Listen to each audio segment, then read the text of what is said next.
Remaja 15 tahun menggunakan motor sport menabrak pelajar di kota Semarang hingga meninggal dunia.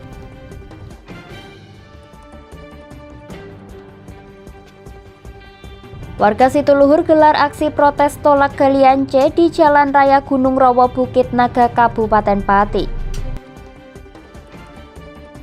Pemkot Solo menggelar kampanye Earth Hour, hemat energi dan jaga bumi tetap lestari di halaman Balai Kota Solo. Selamat sore pemirsa, bersama saya Puji Lestari, inilah Jateng hari ini.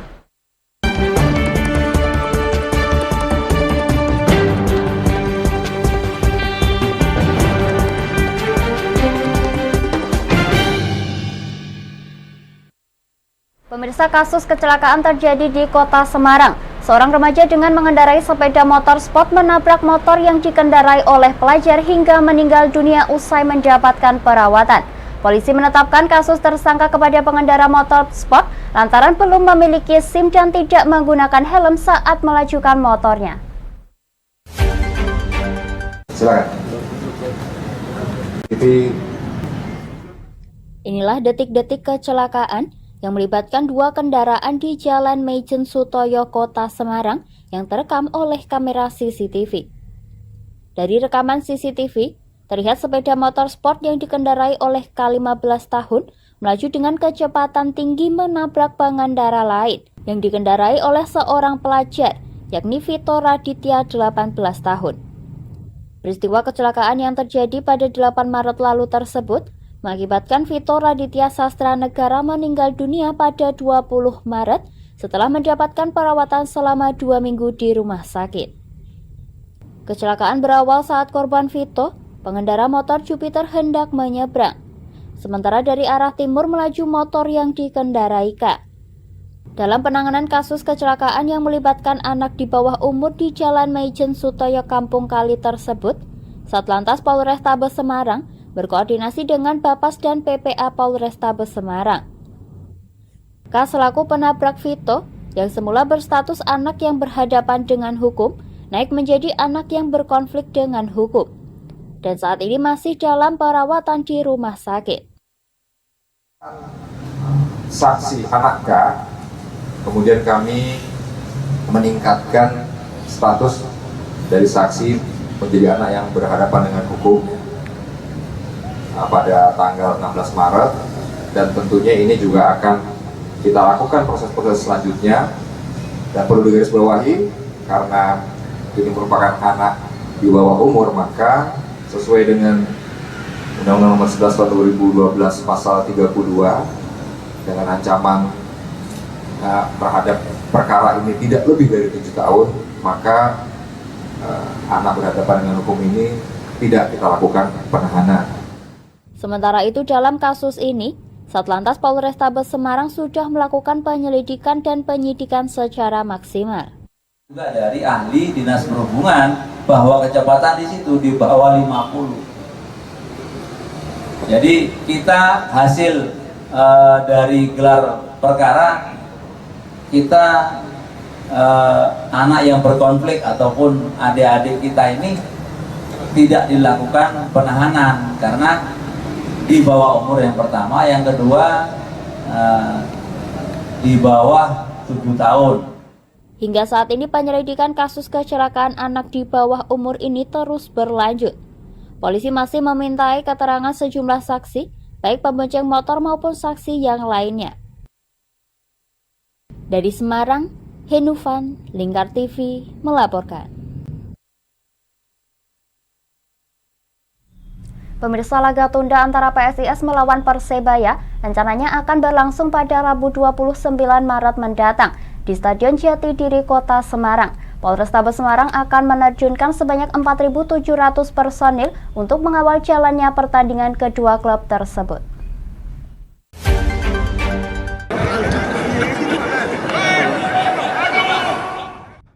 Pada Rabu 29 Maret mendatang, Polrestabes Semarang akan melakukan pengawalan secara penuh pada laga Liga 1 Indonesia 2022 PSIS Semarang melawan Persebaya Surabaya di Stadion Jatidiri, Kota Semarang. Dalam laga tunda ini, Kapolrestabes Semarang Kombes Pol Irwan Anwar akan mengerahkan sebanyak 4.700 personil untuk melakukan pengamanan dan pengawalan jalannya pertandingan. Selain itu, Polrestabes Semarang juga telah menyiapkan pola-pola penyekatan untuk mencegah masuknya bonek-bonek liar atau bonek yang tidak memiliki tiket masuk ke dalam stadion. Wali Kota sudah menyiapkan tim, ada pintu-pintu masuk, per kecamatan juga akan disiapkan timnya, gabungan TNI, Polri, dan pemerintah kota, itu akan diarahkan ke Bali. Jadi pada kesempatan kami mohon bantuan kepada teman-teman untuk menyampaikan bahwa sebaiknya tidak usah datang ke Kota Semarang kalau tidak punya tiket. Ketua Pelaksana PSIS Semarang, Danur Resprianto, mengatakan pada pertandingan PSIS Semarang melawan Persebaya Surabaya hanya dibuka untuk 14.000 penonton. Dalam hal ini pihak panitia hanya menjual secara daring dan tidak menjual tiket secara langsung di lokasi. Untuk supporter Persebaya, pihak panitia menyediakan sebanyak 1.000 tiket yang akan diberikan kepada Wali Kota Surabaya Eri Cahyadi. 1.000 supporter Surabaya akan berangkat bersama-sama, digawangi langsung oleh Bapak Wali Kota Surabaya dengan armada bus, dan tiketnya minta ditandai khusus. Ya, 1.000 itu minta ditandai khusus. Dan kita dari Panpel tidak menjual tiket tiket langsung ya di stadion ataupun tiket box, karena kita sudah membagi ke 1 panser, 2 snack, dan yang ketiga online. Ya, jadi kita tidak menjual itu, dan yang 1.000 langsung kami serahkan ke asisten 1 ya Bu tadi ya, Pak Asisten 2, Pak Irfan. Ya. Wali Kota Semarang Heviarita Gunariyati meminta laga PSIS melawan Persebaya ini harus terlaksana dengan baik dan aman. Hal ini didukung dengan adanya rapat untuk koordinasi yang terus dilakukan antar jajaran masing-masing. Untuk mendapatkan hasil yang luar biasa kalau Surabaya dan Semarang ini bisa kompak gitu. Dan alhamdulillah tadi pagi waktu Zoom beliau hadir secara pribadi malah bersama OPD dan malah mengajak Pak Kapolresta Surabaya gitu, sehingga sudah ada bentuk kesepakatan apa sih yang akan dilakukan. Dan alhamdulillah lagi Pak Wali Kota akan hadir bersama rombongan untuk bersama-sama menyaksikan pertandingan Persebaya dan PSIS. Pertandingan antara PSIS Semarang melawan Persebaya Surabaya yang direncanakan pada Rabu 29 Maret mendatang merupakan laga tunda setelah kedua tim batal bertanding pada 8 Februari lalu lantaran tidak mendapatkan izin dari pihak kepolisian. Dari Semarang, Henufan, Lingkar TV melaporkan.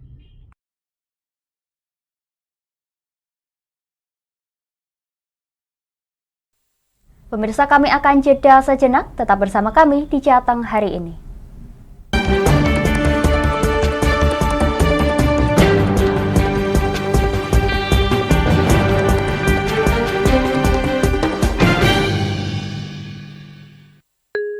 Ramadan penuh berkah.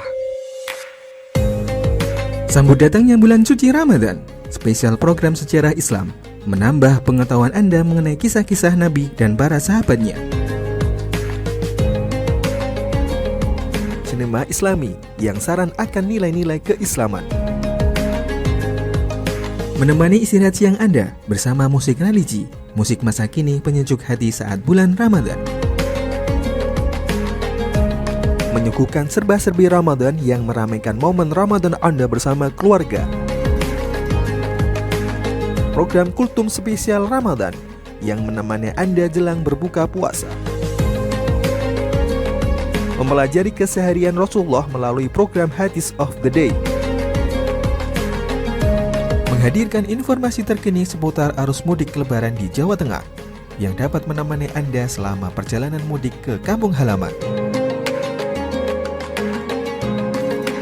Ramadan penuh berkah, bersihkan hati di bulan yang penuh ampunan.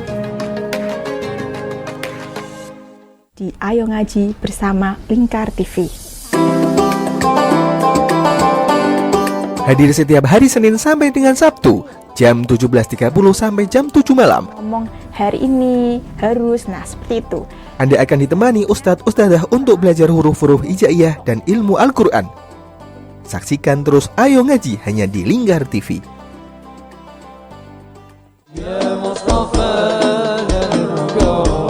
Sirami rohani dengan majelis-majelis penyejuk hati, sajian tayangan hiburan dengan lagu-lagu Islami dan dakwah. Halal, bersih, dimakan maka hasilnya akan bagus. Kami hadir dalam Majelis Nusantara setiap hari pukul 7 malam sampai jam 12 malam hanya di Linggar TV.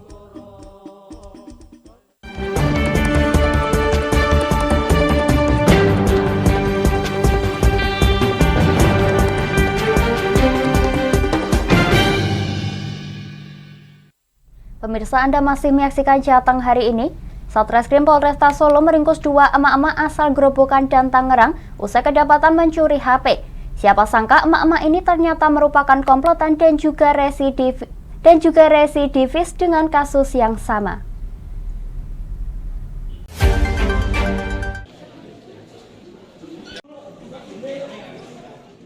Kelakuan 2 emak-emak asal Grobogan dan Tangerang berinisial Ngadiem dan Ernawati ini bikin geleng-geleng kepala.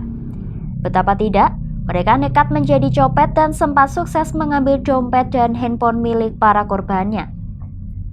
Dari pemeriksaan yang dilakukan, tersangka ini terakhir kali mencopet yakni di kawasan Solo Car Free Day. Saat itu tersangka mencuri sebuah HP milik seorang perempuan yang saat itu tengah berolahraga. Dalam melancarkan aksinya, tersangka ini selalu berdua guna mengelabuhi perhatian para korbannya. Tinggal suami saya meninggal. Oh gitu. Nah itu tadi ini sebelumnya Ibu pernah dihukum masalah ini juga? Saya? Ya. Ya sudah sembuh Pak. Ya, berapa kali? 2 kali. 2 kali loh ya? Ya. Kapan itu? Udah lama Pak, udah. Ya, tahun berapa? Tahun 2000. Berapa lama? Berapa lama dikurung? Berapa lama? 4 bulan. 4 bulan? Ya. Terus yang kedua? Yang kedua 6 bulan. Apa? Sama kayak gitu juga? Iya. Ini ketiga kalinya? Iya Pak. Kedua tersangka tertangkap usai seorang korban yang memergoki aksi tersangka saat mencuri HP. Saat itulah tersangka diamankan dan dibawa ke Mapolresta Solo. Dari pengakuannya, tersangka ini mengaku nekat mencuri lantaran terbentur kebutuhan ekonomi dan tak memiliki penghasilan usai suaminya meninggal dunia.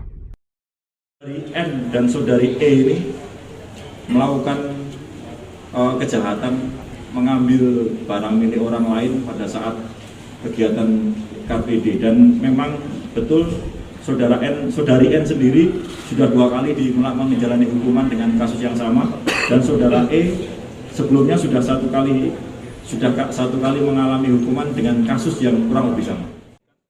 Namun dari data yang dimiliki oleh penyidik, tersangka ini merupakan sindikat yang memang sering beraksi di beberapa wilayah. Yang lebih mengejutkan lagi, tersangka yang merupakan emak-emak ini ternyata merupakan residivis yang sudah pernah ditahan dengan kasus yang sama. Dari penangkapan ini, polisi juga berhasil menyita 1 barang bukti berupa HP hasil kejahatan tersangka. Dari Solo, Raditya Hermansyah, Linggar TV melaporkan.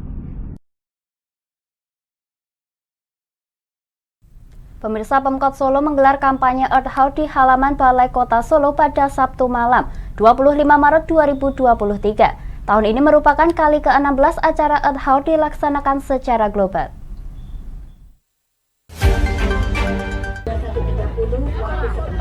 Selama 1 jam saja.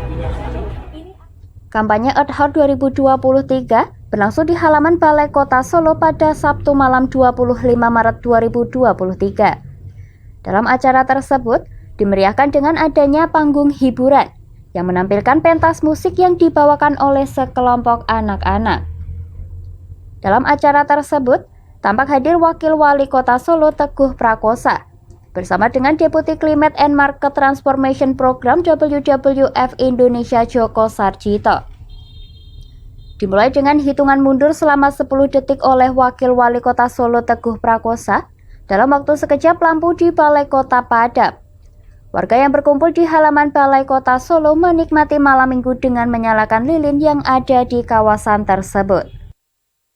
Deputi Climate and Market Transformation Program WWF Indonesia, Joko Sarjito mengatakan, Earth Hour dimulai di kota Sydney, Australia pada tahun 2007 silam. Kemudian diikuti oleh 192 negara lain, termasuk Indonesia. Bayangkan 1 jam saja dikali 21 kota di Indonesia saja, dikali lagi 192 kota di seluruh dunia, insya Allah dampaknya akan cukup beragam. Pada tahun ini Earth Hour dipusatkan di kota Solo dan diikuti oleh 21 kota lainnya. Pihaknya memilih Solo lantaran pihaknya melihat sebagai kota dengan populasi besar. Selain itu, Solo memiliki karakteristik yang cukup beragam di dalam penanganan mengenai kebencanaan. Joko juga berharap dengan program ini nantinya dapat menjadi salah satu contoh untuk memperhatikan alam menjadi lebih baik. Sementara itu, Wakil Wali Kota Solo Teguh Prakosa mengatakan bahwa dengan memadamkan listrik selama 1 jam merupakan bukti komitmen Pemkot Solo mencintai buminya. Masyarakat kita ini diberi pencerahan bahwa untuk mencintai bumi ini agar masa depan anak-anak kita itu akan lebih baik dan lebih segar. Ya, kalau tidak, maka saya yakin bumi ini akan tidak umur panjang. Selain permasalahan hemat energi, Teguh Prakosa juga menegaskan bahwa permasalahan sampah merupakan musuh bersama dan perlu kesadaran bersama untuk mengelola sampah dengan baik sebagai upaya untuk menjaga bumi tetap lestari. Dari Solo, Raditya Hirmansyah, Lingkar TV melaporkan. Pemirsa, kami akan jeda sejenak, tetap bersama kami di Jateng hari ini.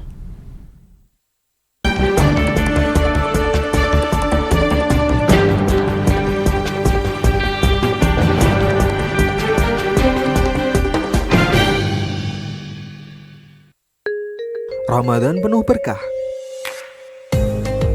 Sambut datangnya bulan suci Ramadan, spesial program sejarah Islam menambah pengetahuan Anda mengenai kisah-kisah Nabi dan para sahabatnya.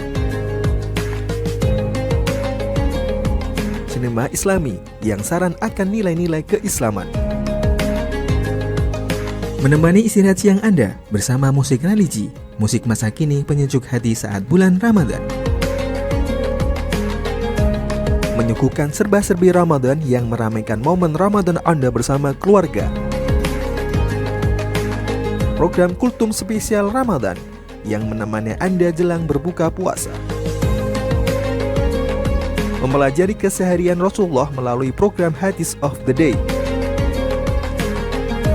Menghadirkan informasi terkini seputar arus mudik Lebaran di Jawa Tengah yang dapat menemani Anda selama perjalanan mudik ke kampung halaman.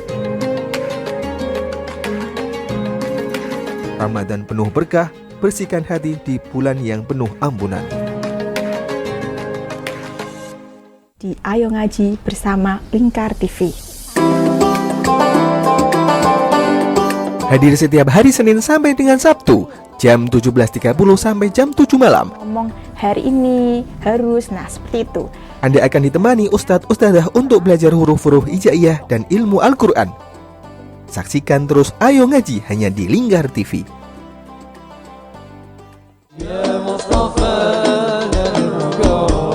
Sirami rohani dengan majelis-majelis penyejuk hati, sajian tayangan hiburan dengan lagu-lagu Islami dan dakwah. Halal, bersih, dimakan maka hasilnya akan bagus. Kami hadir dalam Majelis Nusantara setiap hari pukul 7 malam sampai jam 12 malam hanya di Lingkar TV.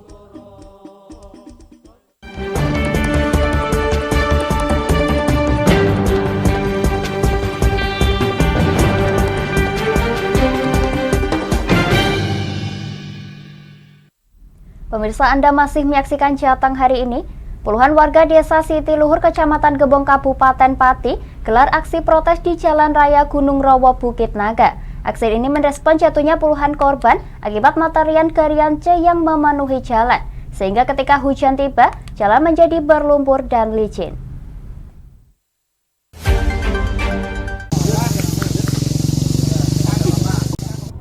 Aliansi Masyarakat Desa Situluhur gelar aksi protes menentang aktivitas galian C yang berada di tepi Jalan Raya Gunung Rowo Bukit Naga, Desa Situluhur, Kecamatan Gembong, Kabupaten Pati. Aksi ini didalangi material galian C yang tidak dibersihkan dan berceceran di jalanan, sehingga ketika hujan, jalan tersebut dipenuhi dengan lumpur material. Puluhan warga setempat sudah menjadi korban akibat belum adanya pembersihan material tersebut. Pasalnya, jalan ini merupakan akses utama warga Desa Situluhur dalam beraktivitas sehari-hari. Sementara itu di Desa Situluhur sebetulnya juga terdapat galian lain. Namun setiap selesai beroperasi di bahu jalan selalu dibersihkan, sehingga tidak menimbulkan korban. Kartono, warga Dukuh Criwik Desa Situluhur, juga mengungkapkan istrinya pada Selasa 21 Maret lalu ketika berkendara untuk berbelanja ke pasar terpeleset di jalan raya ini. Meski tak terluka parah, namun jalanan ini dianggap berbahaya bagi pengendara yang melintas. Saat jatuh jadi kan ini kan licin, licin gak dibersihkan, jadinya istilahnya pagi di pasar langsung jatuh dari sini. Kebanyakan lumpur gak dibersihkan. Sementara itu, Zamroni selaku koordinator lapangan Aliansi Masyarakat Situluhur Peduli Lingkungan juga mengungkapkan adanya penambangan galian C di Jalan Raya Gunung Rowo Bukit Naga ini cukup meresahkan warga. Tak hanya jalan yang licin, tiang listrik yang berdekatan dengan lahan galian juga berpotensi ambruk. Hal ini dikhawatirkan warga mengingat tiang tersebut menjadi medium penyalur listrik ke desa. Tapi kalau untuk yang sekarang ini, kemarin itu memang sudah banyak korban, jadi makanya kita melakukan protes. Ini berapa kali terjadi kecelakaan? Sudah banyak. Puluhan, bisa puluhan yang sudah jadi korban jatuh di sini. Ininya untuk warga sendiri, tambang ini berhenti atau gimana? Iya, kalau poin pertama permintaan dari warga memang pertama tambang ditutup permanen. Dalam hal ini pihaknya juga berharap di Desa Situluhur tak ada lagi tambang galian C secara permanen. Pasalnya sudah puluhan warga menjadi korban akibat kurang bertanggung jawabnya pihak tambang akan sisa material, keselamatan warga, serta dampak lingkungan akibat penambangan tersebut. Dari Pati, Mutia Parasti, Lingkar TV melaporkan. Pemirsa, Kampung Ramadan Kajen yang digelar di Desa Kajen, Kecamatan Margoyoso, Kabupaten Pati kini kembali hadir dengan mengusung konsep berburu takjil sambil mendengarkan musik menjelang berbuka puasa. Seperti apa Kampung Ramadan Kajen tahun ini? Kami telah merangkumnya untuk referensi ngabuburit Anda dalam serba-serbi Ramadan berikut ini.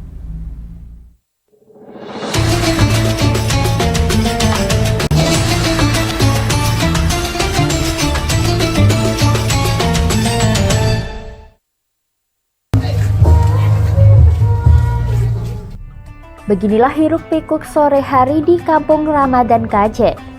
Tampak pengunjung berdatangan untuk berburu takjil maupun makanan jelang buka puasa. Berlokasi di halaman belakang Balai Desa Kajen, Kampung Ramadan ini beroperasi sejak pukul 4 sore hingga waktu berbuka. Kampung Ramadan ini menawarkan suasana berburu takjil dengan disuguhi penampilan musik dari berbagai penampil yang berbeda setiap harinya. Pengunjung juga disuguhi beragam jenis makanan dan minuman, baik itu makanan dan minuman tradisional hingga kekinian, yang tentunya cocok dijadikan kudapan untuk berbuka puasa. Agenda yang sudah berjalan sejak tahun 2017 ini diinisiasi oleh Karang Taruna Sumo Hadi Wijaya. Kampung Ramadan ini digelar sebagai bentuk membersamai para warga di waktu bulan Ramadan. Hal ini dituangkan dalam ornamen hiasan renang yang menghiasi area Kampung Ramadan Kajen. Renang merupakan keranjang dari bambu yang biasanya digunakan masyarakat untuk wadah makanan ketika melakukan sedekah bumi. Filosofi membersamai masyarakat inilah yang hendak disampaikan dalam gelaran Kampung Ramadan di tahun ini, yang digelar hingga 16 Ramadan mendatang. Puki Ilham selaku panitia juga menuturkan, agenda Kampung Ramadan ini dimeriahkan beragam penampilan seperti rebana, gambus, akustik, tarian sufi, dan penampilan dari Karang Taruna Sumo Hadi Wijaya. Ini kita melibatkan beberapa band yang mungkin banyak yang dari luar. Untuk kegiatannya apa aja, Mas? Kegiatannya kita ada perform, terus setelah perform nanti setelah itu kita bareng-bareng dari panitia. Mungkin tanggal berapa nanti kita panitia juga main perform gitu dari pihak Karang Taruna sendiri. Pihaknya juga mengungkapkan, gelaran tahun ini dimeriahkan lebih dari 64 UMKM dari berbagai wilayah, baik dari Kabupaten Pati hingga luar kota. Sementara itu, para pengunjung yang datang ke Kampung Ramadan Kajen ini, menurutnya kian hari kian bertambah. Tak hanya datang dari kalangan santri di sekitar wilayah Kajen, namun banyak pendatang dari berbagai wilayah Pati yang turut hadir untuk sekedar ngabuburit menunggu waktu berbuka puasa tiba. Dari Pati, Mutia Parasti, Lingkar TV melaporkan. Demikian Jateng hari ini, saya Puji Lestari dan seluruh kru yang bertugas mengucapkan terima kasih atas kebersamaan Anda. Selamat sore dan sampai jumpa.